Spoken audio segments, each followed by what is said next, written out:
Halo semuanya, nama saya Matthew Victorius Setiawan dari kelas 10 MIPA 9, nomor absen 24. Pada hari ini saya akan menjelaskan tentang keselamatan kerja. Sebelumnya, keselamatan kerja itu apa sih? Keselamatan kerja itu adalah suatu sarana untuk mengukur tingkat kematian, kecelakaan, atau tingkat kecelakaan yang menghasilkan cacat pada misalnya proses pembangunan. Jaminan mengenai keselamatan kerja itu kalau dalam bentuk perangkat itu kita harus menggunakan seperti helm, lalu kalau di laboratorium menggunakan jas, lalu kalau di bidang bangunan itu kadang menggunakan asuransi. Alat-alat laboratorium dan kegunaannya. Yang pertama, tabung reaksi. Tabung reaksi ini terbuat dari kaca dan kegunaannya untuk mereaksikan bahan kimia dalam laboratorium, tapi dalam jumlah sedikit ya, karena ukurannya juga kecil. Terus yang kedua, pipet tetes. Pipet tetes ini ada karet di ujung dan ujung satunya menggunakan kaca. Digunakan untuk mengambil dan meneteskan cairan dalam jumlah sedikit. Lalu yang ketiga, glass beaker. Glass beaker ini digunakan untuk menampung, mencampur, dan juga mengukur cairan kimia. Lalu yang selanjutnya, labu ukur. Labu ukur ini juga terbuat dari kaca. Kegunaannya untuk mengencerkan larutan dalam konsentrasi tertentu. Lalu selanjutnya lagi ada pengaduk, bisa terbuat dari kaca ataupun kayu. Digunakan untuk mengaduk zat yang dilarutkan dalam cairan agar larut sempurna. Lalu yang keenam ada gelas ukur. Gelas ukur ini juga terbuat dari kaca yang digunakan untuk mengukur volume suatu larutan. Yang ketujuh ada pembakar spiritus. Digunakan sebagai alat membakar pada percobaan di laboratorium. Pembakar spiritus ini bisa berbahaya, jadi menggunakannya harus hati-hati. Lalu ada corong kaca. Corong kaca ini digunakan untuk menuang cairan ke wadah lainnya yang kecil agar tidak tumpah. Rak tabung reaksi. Rak ini digunakan untuk meletakkan tabung reaksi dan terbuat dari kayu.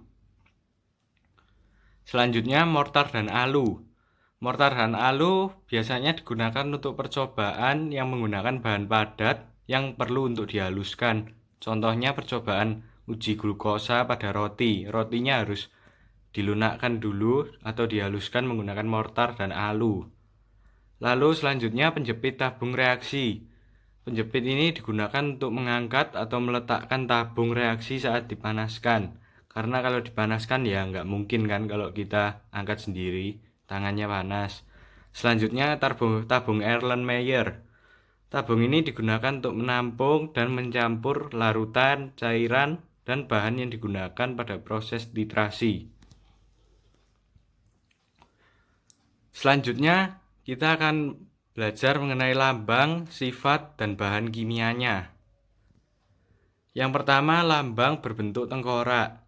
Seperti pada bendera bajak laut ini sifat bahan kimianya beracun, yang kalau tertelan dapat menyebabkan keracunan atau dapat kematian juga. Sebagai contoh ada aseton, etanol, merkuri, dan sianida. Sianida ini hanya perlu sedikit saja sudah bisa membunuh kita. Selanjutnya ada tanda mudah meledak atau eksplosif. Barang ini kalau terkena api sedikit saja bisa langsung meledak. Contohnya belerang dioksida, nitroselulosa, dan juga klor. Lalu untuk yang selanjutnya ada mudah terbakar dengan logo api. Ini contohnya adalah fosfor, eter, alkohol, logam, natrium, yang kalau terkena api sedikit saja bisa langsung merambat. Lalu yang keempat ada korosif. Korosif ini kalau terkena tangan bisa langsung menyebabkan infeksi atau terkikis kulitnya, ya sakit. Lalu kalau kena logam, logamnya akan langsung berkarat. Contohnya asam nitrit, asam sulfat, asam klorida.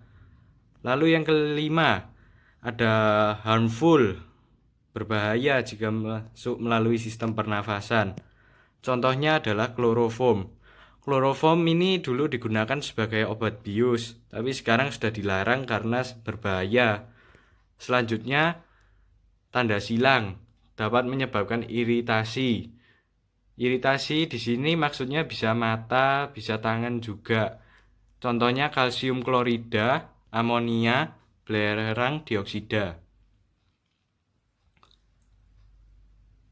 Lalu yang ketujuh, lambangnya bisa dilihat ini ada ikan dan juga pohon. Sifat bahan kimianya berbahaya bagi lingkungan atau nature polluting. Jadi ini kalau menjadi limbah dan tidak diolah dengan baik dapat berbahaya bagi lingkungan, sangat merusak. Contohnya perak, nitrat, raksa, raksa klorida. Lalu selanjutnya ada radioaktif. Radioaktif ini biasanya dibuat kalau ada nuklir gitu, kalau meledak nanti akan menghasilkan zat radioaktif. Contohnya uranium, plutonium. Nah, ini sudah pernah ada kebocoran gasnya di Rusia yang sekarang jadi kota Chernobyl dan itu dampaknya itu tidak bisa hilang selama ratusan atau bahkan ribuan tahun. Lalu yang kesembilan, pengoksidasi atau oxidizing. Ini contohnya kalium dikromat dan juga hidrogen peroksida. Sekarang, cara penggunaan P3K. Sebelumnya, kita harus mempelajari dulu P3K itu apa sih? P3K itu pertolongan yang diberikan segera setelah kecelakaan dengan memberikan pengobatan dan perawatan darurat bagi korban sebelum pertolongan yang lebih akurat oleh dokter ahli. Jadi misalnya kita ada di laboratorium, terus ada kecelakaan kerja. Nah, itu kan rumah sakit juga pasti makan perjalanan. Hal yang bisa kita lakukan saat itu juga itu contohnya, satu, menjauhkan korban dari penyebab kecelakaan. Misalnya tangannya kena asam. Nah, itu harus langsung dibilas sama air mengalir dan juga jauhkan dari asamnya itu. Lalu yang kedua, mencari penyebab utama kecelakaan. Dengan mencari penyebab utama kecelakaannya, kita dapat tahu dan dapat memberikan pertolongan pertama. Lalu yang keempat, sesudah melakukan pertolongan pertama, bila parah, korban tetap harus dibawa ke rumah sakit. Lalu, tata tertib di laboratorium. Tata tertib ini sifatnya wajib dan tidak boleh dilanggar. Yang pertama, menggunakan jas lab. Yang kedua, dilarang makan dan minum di dalam lab. Yang ketiga, wajib membersihkan alat dan meja praktikum.